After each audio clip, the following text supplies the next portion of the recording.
Assam police gate 4ৰ interview কেনেদৰে দিব। বন্ধু বান্ধৱীসকল, আপোনালোকক মোৰ SN স্পকেন চেনেলটোলৈ স্বাগতম। বন্ধু বান্ধৱীসকল, আপোনালোকৰ যিটো গেট 4ৰ যিটো ইণ্টাৰভিউ 5 তাৰিখৰ পৰা আৰম্ভ হ'ব, সেই ইণ্টাৰভিউটোত কি প্ৰশ্ন সুধিব ধৰক বাৰ পোষ্টত হওক, কুকমেনক হওক, ৱাটাৰ কেৰিয়াৰ, চাফাই কৰ্মচাৰী, সেই পোষ্টকেইটাত কি প্ৰশ্ন সুধিব আপোনালোকক ক'ম বুলি ভাবিছোঁ। আৰু কেনেধৰণে কি ধৰণে TPT টেষ্ট হ'ব, ধৰক PST টেষ্ট হ'ব, সেইটো আপোনালোকক ক'ম বুলি ভাবিছোঁ। আপোনালোকে চাই থাকক ভিডিঅ'টো শেষলৈকে।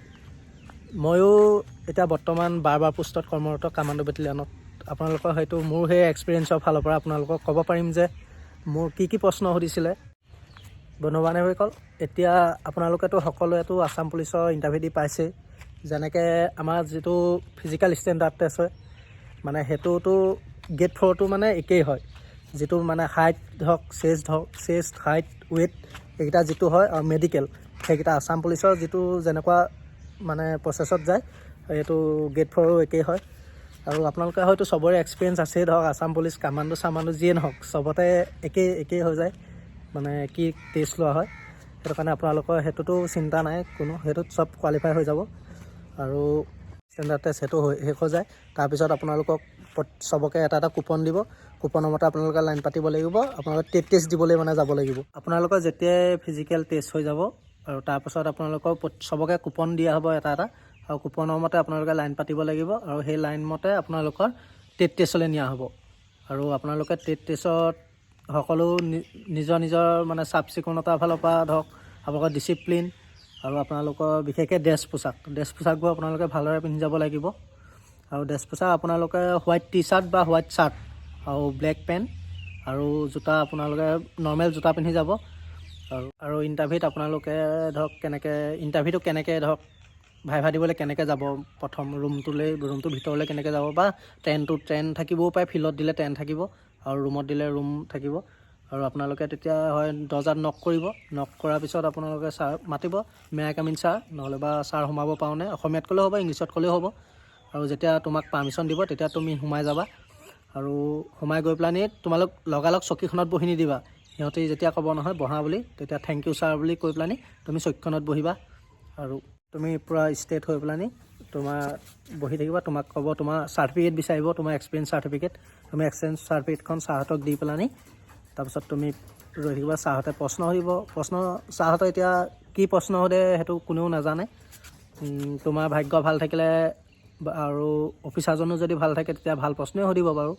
আৰু ট্ৰেডৰ বিষয়েতো প্ৰশ্ন সুধিবই। তুমি ট্ৰেডৰ বিষয়ে ধৰক পাঁচটা হ'লেও প্ৰশ্ন তুমি আনচাৰ দিবই লাগিব। আৰু তোমাৰ ঘৰত কোন আছে, তুমি বৰ্তমান কি কৰি আছা, আৰু কোৱা বোলে নিজৰ দোকানত বোলে মোৰ চেলুন আছে বুলি ক'লে তুমি তেতিয়া একো নাই বাৰু। আৰু যদি তুমি বোলে বেলেগৰ চেলুনত বোলে কাম কৰি আছা বোলে, তেতিয়া তোমাক সুধিব তুমি চেলাৰী কিমান পোৱা মন্থলি। তেতিয়া তুমি মিনিমাম 15,000 ক'ব লাগিব। আৰু খোৱা কি ধৰক 50 টকাকৈ ডেইলি 50 টকাকৈ তোমাক দিয়ে বুলি ক'ব লাগিব। আৰু তেনেকুৱা ধৰণৰ প্ৰশ্ন সুধিব। ঘৰত কোন ক'ত আছে সুধিব। আৰু দেউতাই কি কৰে এইটো সুধিব। তাৰপিছত তুমি যদি কোৱা বোলে দেউতা বোলে কাম বন কৰিব নোৱাৰে, এনেধৰণৰ কথা কিছুমান থাকেও তেনেকুৱা ধৰণৰ। আৰু তেতিয়া তোমাক সুধিব তোমালোকৰ ঘৰৰ ধৰক ইনকম বুলিবলৈ কোনে কৰে, তেতিয়া ক'বা বুলি ঘৰৰ ময়ে চলাই আছোঁ ছাৰ এতিয়া।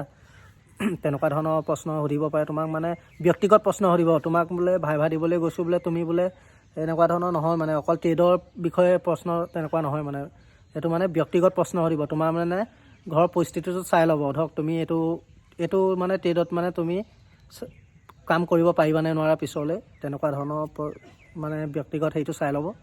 তুমি আনচাৰ দিওঁতে তোমাৰ ধৰক আচাৰ ব্যৱহাৰ মানে অফিচাৰকেইজনে মানে কালেক্ট কৰিয়ে ল'ব, আৰু তেতিয়াই চিলেকশ্যন হৈ যায়।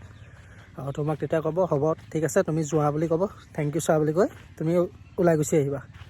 আৰু সেইটোৱেই ভাইভা হয়, আৰু একো নাই। আৰু ৰিজাল্টলৈ তুমি অপেক্ষা কৰি থাকিবা। যদি তোমাৰ ইণ্টাৰভিউ ভাল হয়, তেতিয়াহ'লে তোমাৰ মানে কি আৰু ৰিজাল্ট ভাল হ'ব। আৰু তেনেকৈ আপোনালোকক কিবা প্ৰশ্ন সুধিবলৈ থাকে মোক সুধিব পাৰে, মই কমেণ্টত নহ'লে বা নেক্সট ভিডিঅ' বনাই আপোনালোকক দি দিম। আৰু আপোনালোকে কুকমেন নহ'লে বা বাৰ এই দুটা পোষ্টৰ যদি কিবা ইণ্টাৰভিউত কি সুধিছিলে ধৰক সুধিব বিচাৰে মোক সুধিব পাৰে। মই ধৰক যোৱাবাৰ কুকমেনো দিছোঁ আৰু বাৰো দিছোঁ। আৰু মই বাৰ পোষ্টত মই চাকৰি পাইছোঁ।